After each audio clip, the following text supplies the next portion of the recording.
Bonjour à tous, ici Piero San Giorgio. Aujourd'hui, je vais vous parler d'un des meilleurs films de tous les temps. D'ailleurs, c'est pas que moi qui le pense. C'est le film Requiem for a Dream de Darren Aronofsky. Alors j'ai connu, enfin je ne l'ai pas connu personnellement, mais j'ai connu le cinéma de Darren Aronofsky lorsqu'il a débuté avec son premier film, Pi, qui est un film extraordinaire dans le milieu... alors évidemment Darren Aronofsky est juif new-yorkais, donc probablement de Brooklyn, probablement. Parce que justement Requiem for a Dream se passe à Brooklyn. Et Pi était un film extraordinaire basé dans le milieu de la finance, dans le milieu de la Torah, enfin plutôt du Talmud, et qui était campé derrière un mathématicien un peu obsessionnel sur chercher des trames dans les chiffres du marché boursier. Film extraordinaire qu'il faut voir, comment un mathématicien peut sombrer dans la folie. Excellent film fait avec deux bouts de ficelle, c'était extraordinaire. Il a eu un prix à Sundance à l'époque. Et j'ai suivi ce réalisateur qui a fait des films vraiment étonnants. Mais son meilleur résultat reste, à mon avis, justement Requiem for a Dream, qui nous plonge dans l'univers de l'addiction. Et c'est pour ça que c'est un film survivaliste, dans le sens où nous devons tous survivre à nos addictions. Alors, beaucoup, moi le premier, pensons, ah mais l'addiction c'est les drogués, c'est les alcooliques, éventuellement les fumeurs. Mais ça va beaucoup plus loin et c'est ça qui était intéressant dans ce film, car il nous plonge donc à Brooklyn, dans un quartier essentiellement peuplé par... vous savez, Brooklyn est un quartier avec beaucoup d'Italiens et beaucoup de Juifs qui ont émigré au début du XXe siècle, à la fin du XIXe, et qui avaient des communautés, c'était très prolétaire. Et donc, ces gens restent dans le quartier pour beaucoup, et donc ils nous plongent dans cet univers avec des dames âgées, et notamment cette femme, Sarah Gold. Alors, est-ce que je dis Goldberg, mais finalement c'est peut-être Goldfarb. Je crois que c'est Goldfarb, Gelfarb, peu importe. Et donc Sarah est une femme âgée, sur la soixantaine. Son mari, on ne sait pas s'il est décédé ou s'il l'a quitté, mais en tout cas, elle est seule et elle passe sa journée à regarder la télé. Et cette télé, elle est très importante pour elle. Elle est addictive. Elle est addicte à la télé. Elle est accro à cette télévision, à ces programmes télé. Elle est accro à la nourriture, elle est accro au sucre. Et dès le départ, on comprend que ce film ne va pas nous parler que de drogue telle qu'on l'entend, cannabis, héroïne, cocaïne. Il va nous parler de ça beaucoup aussi. Mais il va nous montrer que l'addiction à la nourriture, à la télévision, est un élément du rêve américain ou du cauchemar américain, que critique de manière très intelligente et très subtile. Il n'y a pas de morale, il n'y a pas de moralisation dans ce film. Justement, il nous montre les choses. Et le fils de cette Sarah, Harry, en fait, on se rend compte que c'est un petit junkie. Pourtant, il a tout pour réussir. Évidemment, il est beau. C'est Jared Leto comme acteur. Putain, jeune, très jeune à cette époque, qui, avec sa copine, putain, la magnifique Jennifer Connelly, là, elle a l'air d'être prépubère tellement elle est jeune, mais c'est une femme magnifique. Elle forme le couple peut-être le plus glamour, le plus beau du monde du cinéma aujourd'hui. Je crois qu'elle est mariée depuis longtemps avec Paul Bettany, donc deux mecs, enfin, elle, jolie fille, lui, beau gosse. J'ai envie de voir les gosses comment ils vont être. S'il y a une fille, faut la présenter à mes gosses à moi. Bref, peu importe. Mais donc sa copine, je me souviens plus de son nom, Mina, on va l'appeler, et qui avec leur pote Tyrone, un Afro-Américain du quartier aussi, eh bien, sont des petits junkies en fait. On sent que la fille, elle vient d'une famille bourgeoise, mais elle est en rupture avec ses parents parce que probablement ils se rendent compte qu'elle... Alors elle est addicte à la cocaïne. Les deux garçons, Harry et Tyrone, sont addicts à l'héroïne et au cannabis. Et tu vois que ces gens, ils zonent un peu pour choper de la dope, etc. Et souvent, en fait, ils vont voler la télé de leur mère, la mère, pour la mettre chez Raoul, chez un prêteur sur gage, pour avoir de l'argent pour acheter un peu de leur fixe. Et donc la mère est obligée de retourner au bord de la mer. Je ne sais pas si c'est Atlantic City ou... Je ne crois pas que c'est Atlantic City. City, ce serait trop loin de Brooklyn. Mais enfin, sur une de ces plages, c'est une de ces petites installations côtières au bord de l'Atlantique, peut-être c'est dans le sud de Long Island. Bref, ils vivent de petites magouilles, de trucs un peu nuls. Et puis, en fait, le film est très bien parce qu'il montre les bons côtés de la drogue. Quand ils sont shootés, eh ben, c'est l'euphorie. Et ils se marrent, ils écoutent de la musique, c'est cool. Et ça, c'est très très bien parce que j'ai 4 enfants et évidemment, je leur ai fait la picouse, si je puis dire, contre la drogue. Mais je ne l'ai pas fait en disant la drogue, c'est mal. Non, ça sert à rien. Parce qu'ils vont rencontrer des gens, voire pire, ils vont essayer un jour. Et ils vont peut-être qu'ils ont direct un bad trip, alors ça calme direct, mais peut-être qu'ils vont avoir un bon moment. Et après, ils vont se dire, mais mon père, quel casse-couille, il m'a dit que c'était mal. Mais en fait, c'est vachement bien.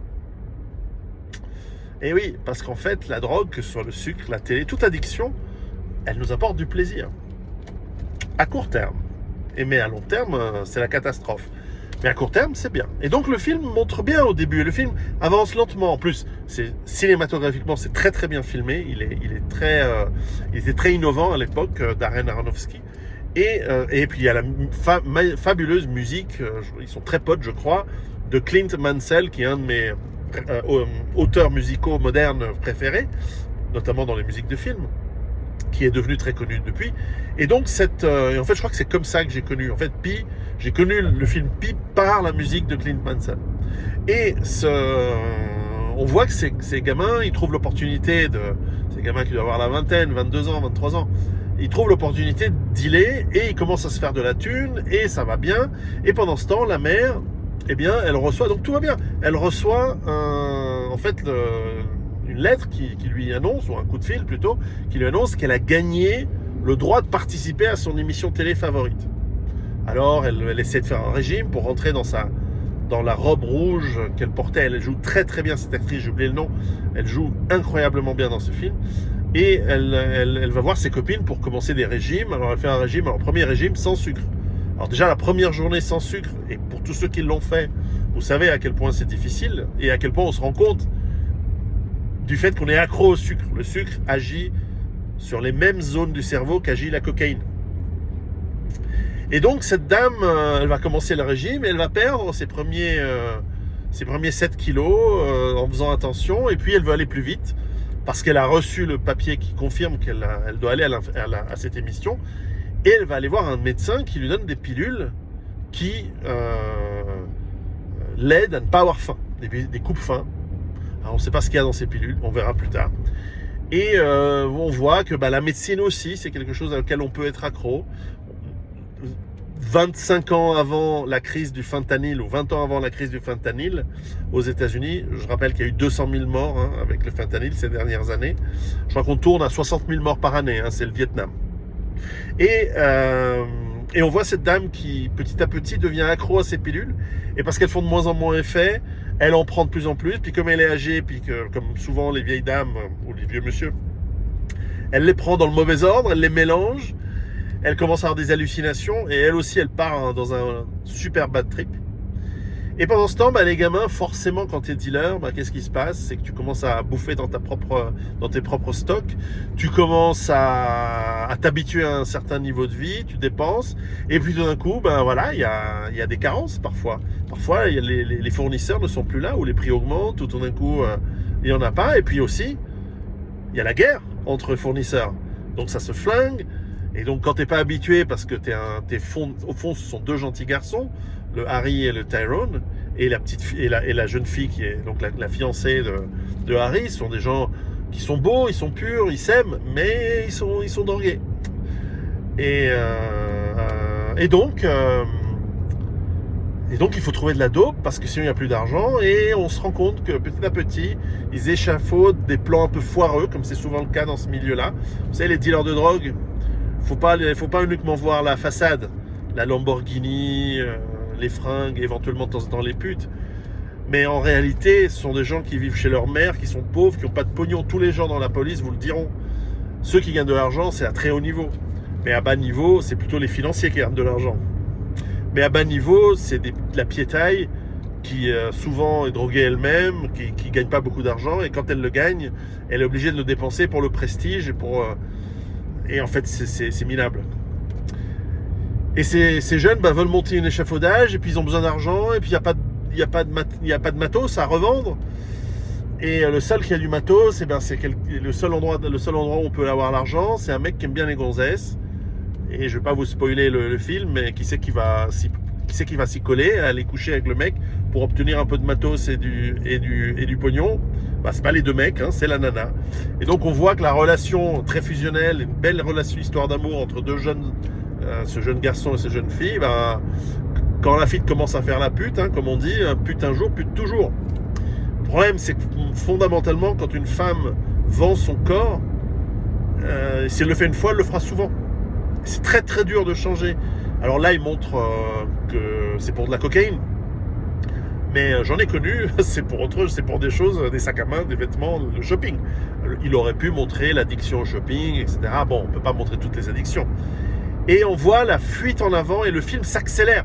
Les 15 dernières minutes du film, c'est une horreur absolue. Je l'ai revu il y a 2 jours avec ma copine, avec ma fiancée.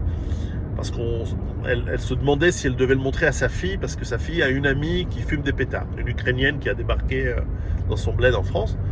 Et bref, peu importe. Et moi je dis, montre-lui ce film, ça calme. Et effectivement, elle a vu, elle a dit, je ne peux pas encore montrer ce film à ma fille, elle a 14 ans. Et je dis, ouais, mais tu devrais. C'est choquant.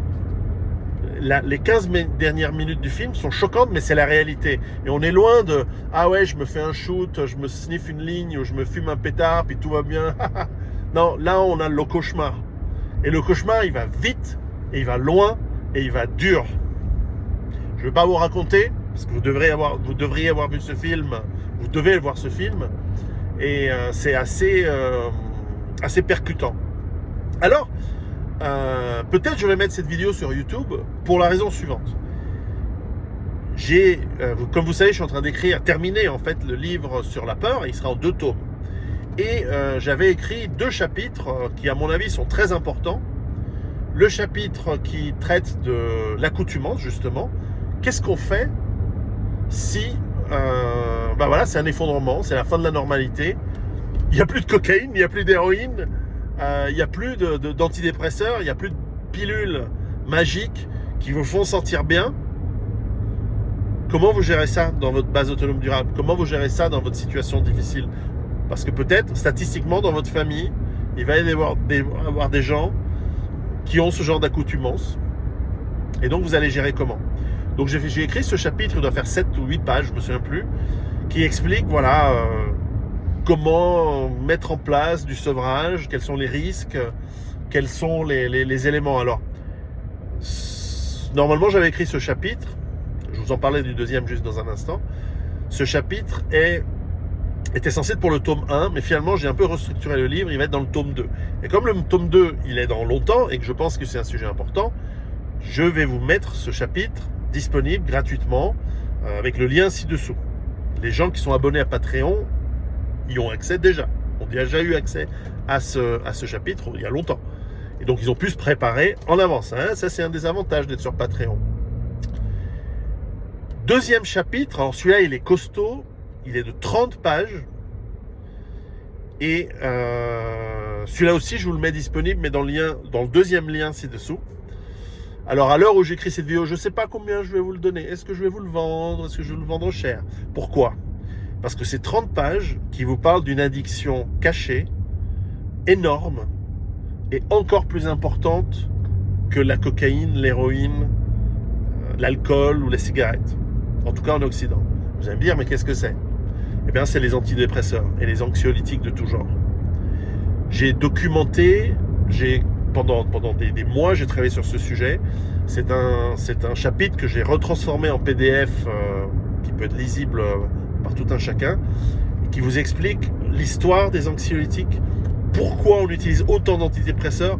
C'est 30 à 40% de la population en Occident. C'est gigantesque.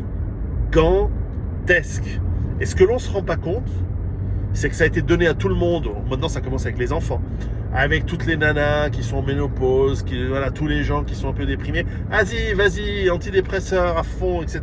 Ça avait commencé avec le Valium, puis ensuite avec tous les plus modernes qu'il y a aujourd'hui. Et on a psychiatrisé en réalité la société. Mais si ça avait de l'effet positif, bon. Et si ça n'avait pas des effets secondaires, pourquoi pas?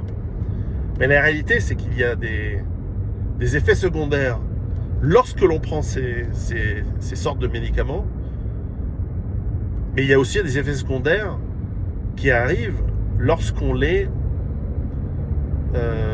on arrête de les prendre, ou qu'on se trompe dans le dosage, ou qu'on les mixe avec autre chose. Et plus il y en a, et il y en a de plus en plus aujourd'hui, plus les mélanges sont possibles, et plus les mélanges avec d'autres substances comme l'alcool, etc., ou d'autres médicaments. Vous avez un antidépresseur mélangé avec une statine, et tout. Bref, nous vivons sur une poudrière de gens potentiellement instables, et lorsqu'il y a sevrage, il y a énormément de troubles psychotiques, de décompensation psychotique, souvent ils appellent ça dans la psychiatrie. Il y a souvent des passages à l'acte suicidaires, il y a des passages à l'acte hyper agressifs. Un très très grand nombre, à peu près 90%, 90% des mass shooters aux États-Unis sont des gens en sevrage d'anxiolytiques. Ça, on vous le dit jamais, on vous dit toujours les armes c'est mal. Ouais, mais qu'est-ce qui cause le fait tout d'un coup le type il dit j'en ai plein le cul, je pars en décompression psychotique, je prends mon flingue ou je trouve un flingue au marché noir et je vais flinguer plein de gens. C'est à 9 cas sur 10, c'est du sevrage d'anxiolytiques. Alors en cas de rupture de la normalité, tu fais comment? Tu fais comment? Parce que ta femme, ta mère, ta soeur, ta cousine qui sont arrivées, c'est souvent beaucoup les femmes, mais il y a aussi les hommes. Elles se pointent et ils sont en sevrage et ils sont agressifs ou ils sont suicidaires. Tu fais comment? Est-ce que tu as des soins palliatifs? Est-ce que tu as des soins annexes pour pouvoir aider ces gens, peut-être dans votre famille, dans votre entourage ou vos voisins, à ce que ça se passe le mieux possible? Parce qu'en cas de rupture de la normalité, en cas d'effondrement économique, il y a de fortes chances que ces médicaments ils soient plus disponibles ou plus facilement ou plus aussi facilement. Alors, qu'est-ce que vont faire les gens? Alors, soit ils vont péter un câble parce qu'ils arrêtent et que ça va mal se passer, ou ils vont essayer de faire de l'automédicalisation. Mais alors, de l'automédicalisation avec de l'aspirine, ça va. Mais quand tu commences à faire ça avec ces produits extrêmement complexes qu'il faut savoir doser correctement, et les psychiatres en général, il faut leur reconnaître ça, ils essayent de faire du bon travail. Et parfois, il faut le dire, et j'explique tout ça dans ces 30 pages assez pointues et assez précises, parfois ils arrivent à faire du bon travail, mais dans des cas extrêmement lourds. Aujourd'hui, malheureusement, ces médicaments, ils sont prescrits par plein de médecins à tout le monde. Et c'est une catastrophe. Moi, j'en connais dans mon entourage. Bref, je suis très, très, très sérieusement intéressé à faire en sorte de savoir les sevrer le jour où ça arrive. Alors, je précise, c'est pas dans mon entourage proche, c'est pas ma famille. Mais bon. Et donc, je vous mets à disposition sur le lien ci-dessous ce deuxième document. Donc, le premier, c'est sûr, il est gratuit, vous l'avez là. Et le deuxième, il y aura sûrement une méthode, une marche à suivre que mon web manager va mettre en place. Soit ce sera payant, soit ce sera uniquement pour mes abonnés Patreon, et c'est une raison de plus pour vous abonner. Il y a plein de contenus super sur Patreon. Vous avez en primeur les chapitres de mes prochains livres, vous avez des réflexions, vous avez souvent la deuxième partie des d'entretien que je fais avec les gens que j'interviewe, etc. Vous avez toutes les vidéos matos, vous avez plein de choses. Moi je vous dis, ça vaut la peine. Bref, abonnez-vous, cliquez sur ces liens, voyez si ça vous intéresse, mais à mon avis, vous ne savez même pas qui est sous antidépresseur autour de chez vous, voire même qui est complètement junkie et accro autour de chez vous. Bref, j'ai divagué à dessein à propos de ce excellent film de Darren Aronofsky, Requiem for a Dream, et que je vous conseille. Et face aux drogues, et avec lesquelles il vaut mieux ne jamais commencer, bien sûr, face à tout ce qui nous amène de l'accoutumance, que ce soit la médecine, la télévision, le sucre, préparez-vous également. Allez, à bientôt. Ciao.